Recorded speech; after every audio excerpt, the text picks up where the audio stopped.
We want to teach students that the revision process actually has two sub-stages to it.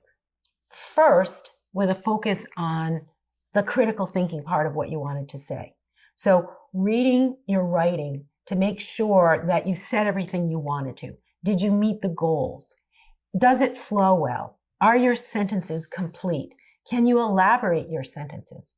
Can you use a transition word or phrase to help get across what you wanted to say? Because that's the most important part of writing, right? Like getting across what you want to say.